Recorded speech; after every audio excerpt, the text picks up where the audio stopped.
Good day, pupils. Another video, another discussion to unlock. Meet first year teachers for today, starring Teacher Mariah, Teacher Jenny, Teacher Charmaine, Teacher Kim, and yours truly, Teacher Mary. But you can also call me Teacher Faith.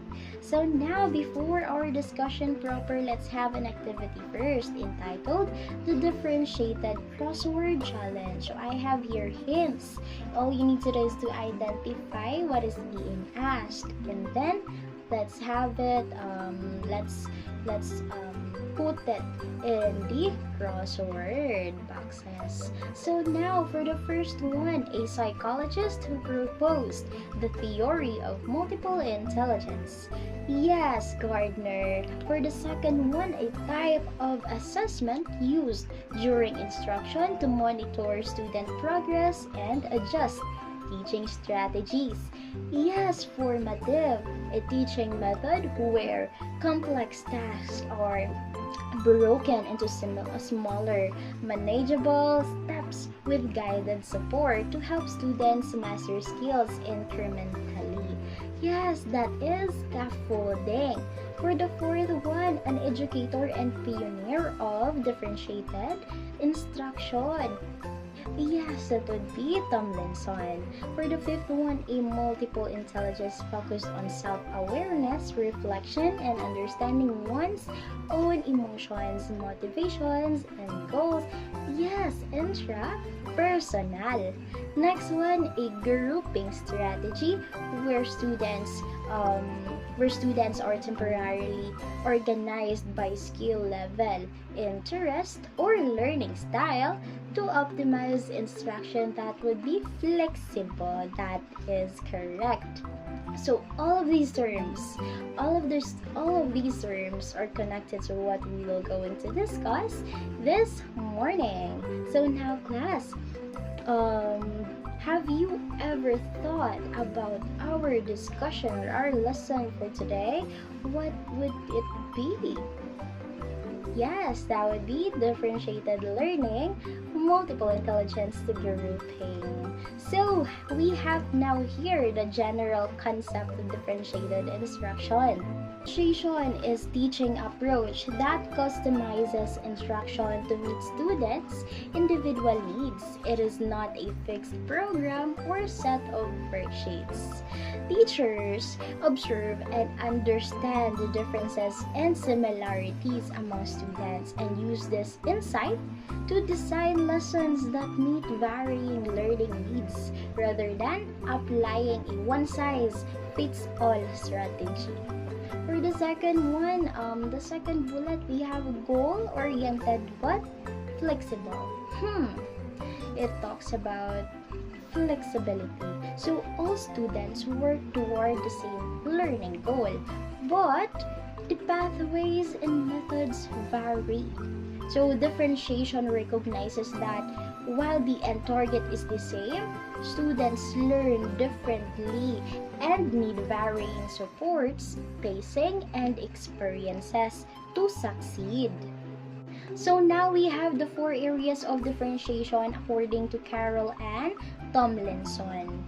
So for the first one, we have the content, varying what students learn and the materials they use based on readiness, and background knowledge. So the students may be at different levels of understanding before a lesson starts. Some may need basic content, others more advanced work.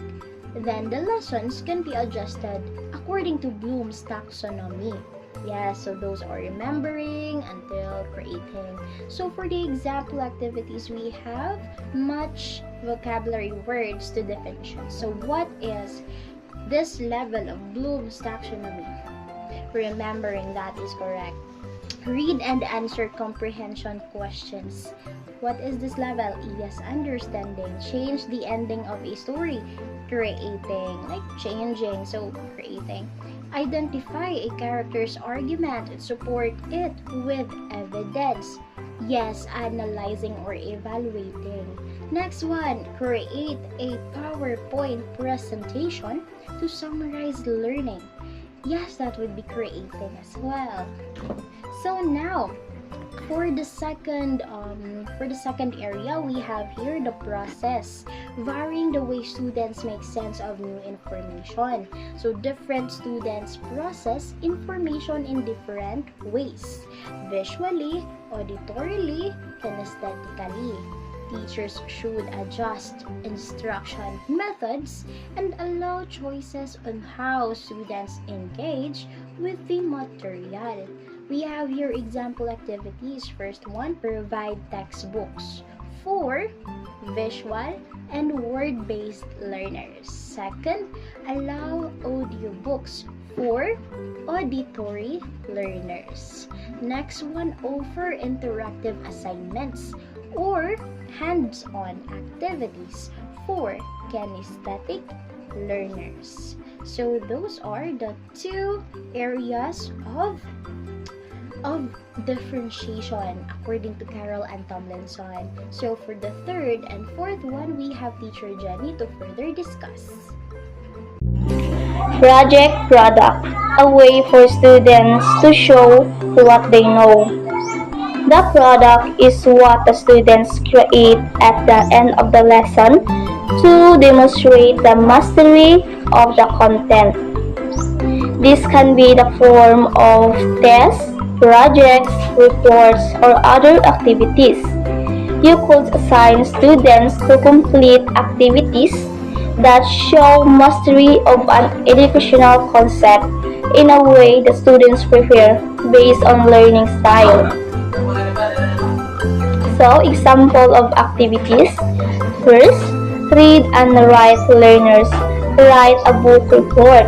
So, this helps them understand the story through reading and writing.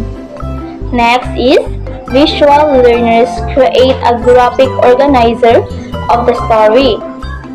They learn best by seeing pictures and organizing ideas visually. Third is auditory learners given an oral report. They remember better by speaking and listening. And lastly is kinesthetic learners build a diorama illustrating the story. So they learn through hands-on activities and movement. Learning environment, how the classroom feels and how the class works together. The conditions for optimal learning include both physical and physiological elements. A flexible classroom layout is key, incorporating various types of furniture and arrangement to support both individual and group work. Physiologically speaking, teachers should use classroom management techniques that support a safe and supportive learning environment. So, example of activities, break some students into reading groups to discuss the assignment. This helps them share ideas and understand the reading better. Second is allow students to read individually is preferred. Some students focus more when they read alone. And lastly is create a quiet spaces where there are no distraction. A calm environment helps students concentrate and read better. Thank you for that, Teacher Janie. So now let's continue. To help all students learn in the best way for them, teachers often use Howard Gardner's theory of multiple intelligence or MI. Gardner believed that people are smart in different ways, not just one. So in 1983, he described 7 types of intelligence. So which are linguistic intelligence, logical mathematical intelligence, spatial intelligence, bodily kinesthetic intelligence, musical intelligence, intrapersonal intelligence, and interpersonal intelligence. When we say linguistic intelligence, the students is being good with words, reading, writing, and speaking. In logical mathematical intelligence, the students is being good with numbers, logic, and problem solving. In spatial intelligence, the students is being good at visualizing things like maps, pictures, and designs. In bodily kinesthetic intelligence, the students use their bodies skillfully like athletes, dancers, or surgeons. In musical intelligence, the students understand and create music, rhythms, and sounds. So intrapersonal intelligence, it is understanding yourself and your own feelings. In interpersonal intelligence, it is understanding and working well with other people. Later on, Gardner added an eighth intelligence called naturalistic intelligence, which is being good at understanding nature like plants, animals, and the environment. He is also studying a possible ninth intelligence called existential intelligence, which is about thinking deeply about the big life questions like the meaning of life and death. So by using this theory, teachers can create lessons that match students' different strengths. This helps everyone to learn better because they can use their own ways of being smart. Differentiation is a teaching approach where educators respond to the individual learning needs of students, rather than assuming all students learn in the same way or at the same pace. It requires purposeful planning around four main elements, which are the content, process, product, and learning environment. Now, we will delve into the first element, which is the content. So for content, differentiation begins with establishing clear learning outcomes based on academic standards. However, teachers go beyond just teaching standards. They continuously assess student needs and progress through formative assessments, adjusting content as necessary. Student interests are also taken into account to make learning more meaningful and engaging. To meet diverse learning styles, teachers use varied sources and texts rather than relying on a single textbook. They intentionally build on students' strengths to boost confidence and performance, while also explicitly teaching strategies in areas where students show deficiencies, helping close learning gaps in a supportive way. So the next is the process. So in terms of the process, which is how students engage with and acquire new information, teachers use several strategies to support diverse learners. So curriculum compacting is used to streamline learning for students who have already mastered certain material, allowing them to move ahead or explore topics more deeply. Scaffolding is provided for students who need additional support, breaking down tasks into manageable steps. Skills are taught with a gradual increase in difficulty, ensuring students develop proficiency over time. Then, flexible grouping and pacing are key, allowing students to work in varied groups based on their needs and enabling them to progress through material at a suitable pace. Teachers offer multiple learning tools such as graphic organizers, manipulatives, technology, and visuals to address different ways students process information. Effective questioning techniques are used to promote deeper thinking and engagement, and a wide variety of instructional strategies, including direct instructions, collaborative projects, inquiry-based learning, and hands-on activities, are employed to suit different learning styles. So next is the product. So when it comes to the product, or how students demonstrate their learning, differentiation ensures that both academic and affective or emotional and social needs to be addressed. So, teachers consider learner styles, offering various options for students to show what they know. Assessments and activities are authentic, meaning they connect to real-world experiences and skills. Students are provided with various opportunities and choices. They might write essays, give speeches, conduct experiments, create visual projects, research topics, record videos, or share their learning through presentations or performances. So this flexibility allows students to demonstrate mastery in ways that play to their strengths while still meeting learning goals. So for the last one, the learning environment. So the learning environment is designed to support differentiated instruction. Room arrangements are purposeful, allowing for both independent and collaborative workspaces. Students are given more responsibility for their learning through self-monitoring and goal setting.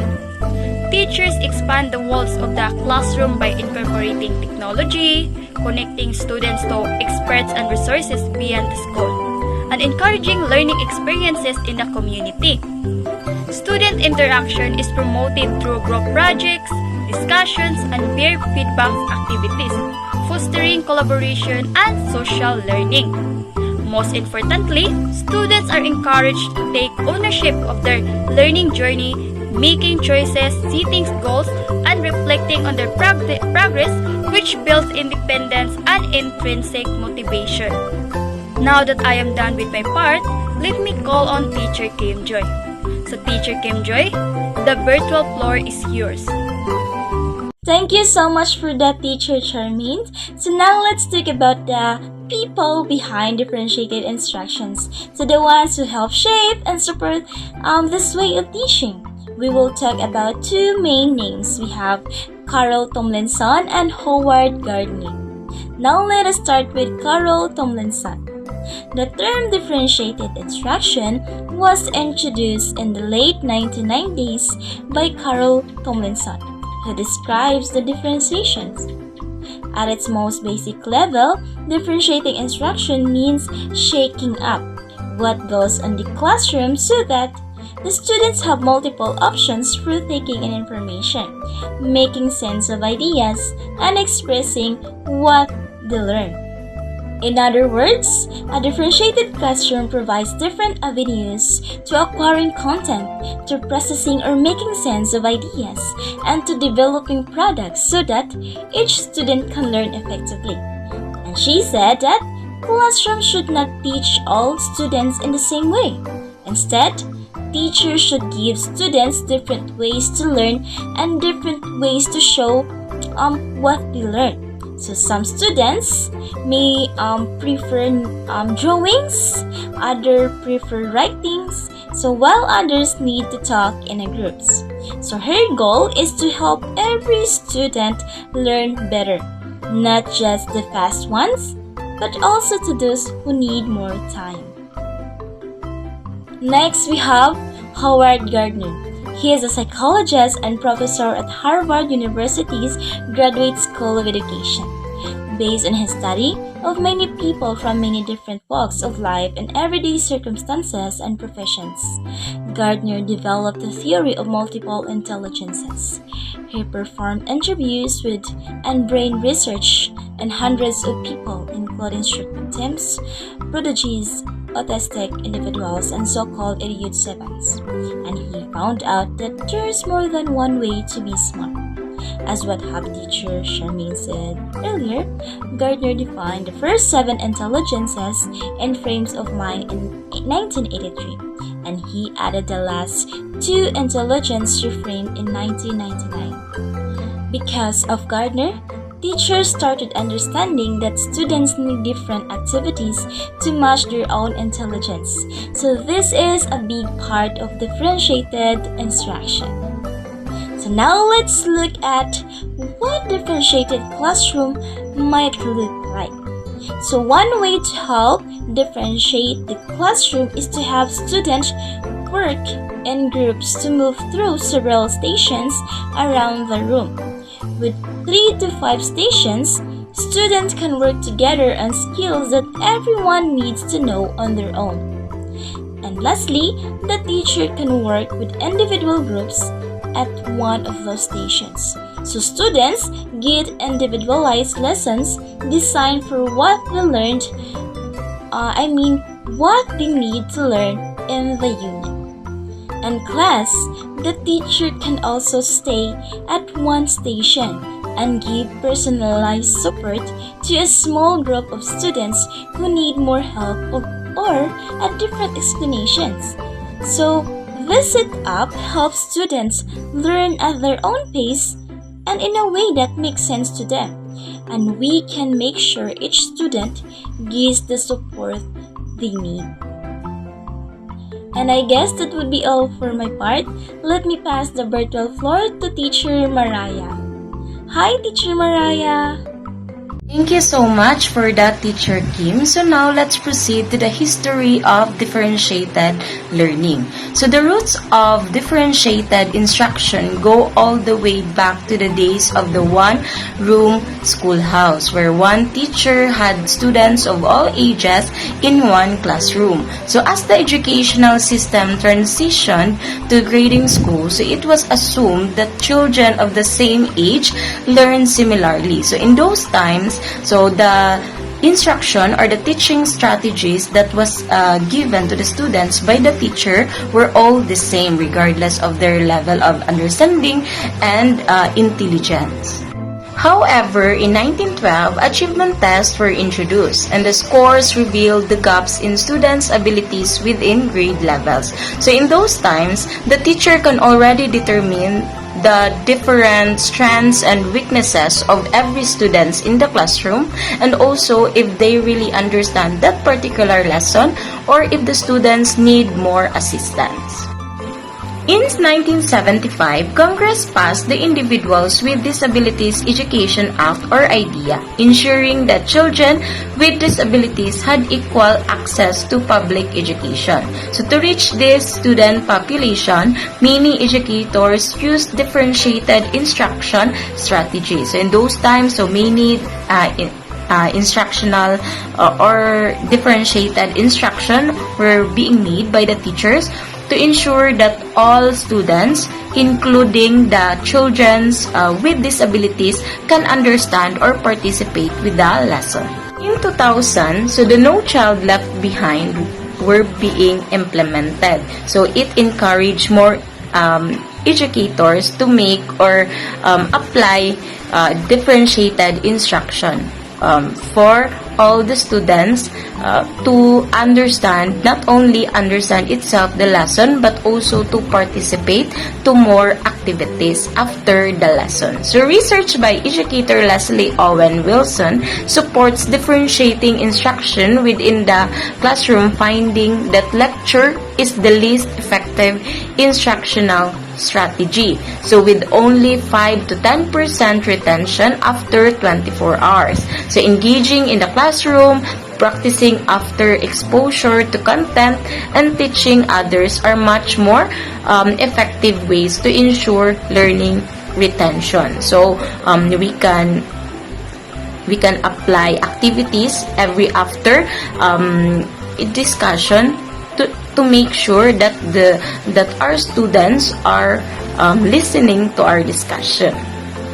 So here's our references in our presentation. So thank you so much for listening, and I hope you learned something from our presentation.